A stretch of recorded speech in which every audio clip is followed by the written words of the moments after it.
Toutes les bonnes choses ont une fin. Les concurrents de la Volvo Ocean Race reprenaient donc la mer dimanche, après 2 semaines d'escale à Itajaí au Brésil, direction Miami. Des milliers de personnes sont venues encourager une dernière fois les 5 concurrents qui ont reçu un accueil merveilleux à Itajaí. Les bateaux ont quitté le quai après la cérémonie traditionnelle à laquelle assistent les élus des communes de départ et d'arrivée de l'étape.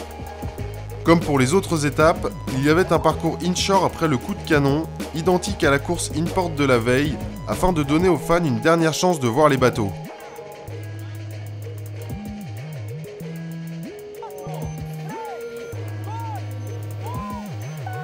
Au départ, Camper, Puma et surtout Telefonica étaient déterminés. Les Espagnols voulaient réparer leur grossière erreur de la veille. Ils ont montré ce dont ils étaient capables en prenant la tête devant Camper et Puma, avec Abu Dhabi et Groupama juste derrière. À la première marque, Telefonica menait devant Camper, Puma, Groupama et Abu Dhabi qui fermaient la marche.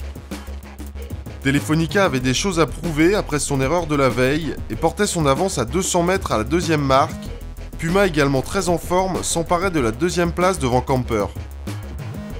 Juste après la deuxième marque, Telefonica est tombé dans une zone de vent faible. Puma en a profité pour virer immédiatement après avoir enroulé la bouée et s'emparer ainsi de la tête de la course. La bagarre était rude, Telefonica croisait en tête, mais cela n'était que temporaire.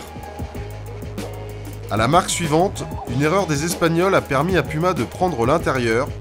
Telefonica se retrouvait donc à la seconde place avec Camper juste derrière. Plus loin derrière, Abu Dhabi était repassé devant Groupama qui avait des difficultés à affaler une voile de portant au passage de la marque. Pendant ce temps, Puma accentuait son avance en tête de la course. Ils prirent même le temps d'organiser un spectaculaire débarquement de leur invité, le surfeur local Pato. Le bateau américain était toujours en tête à la sortie de la baie, alors que la flotte partait pour une 6e étape. Il devançait Telefonica, Camper, Abu Dhabi et Groupama, heureux que l'inshore d'aujourd'hui ne compte pas pour le classement général.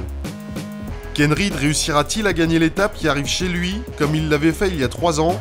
Vous le saurez en suivant la 6e étape de la Volvo Ocean Race sur www.volvooceanrace.com et sur www.volvooceanracelorient.com.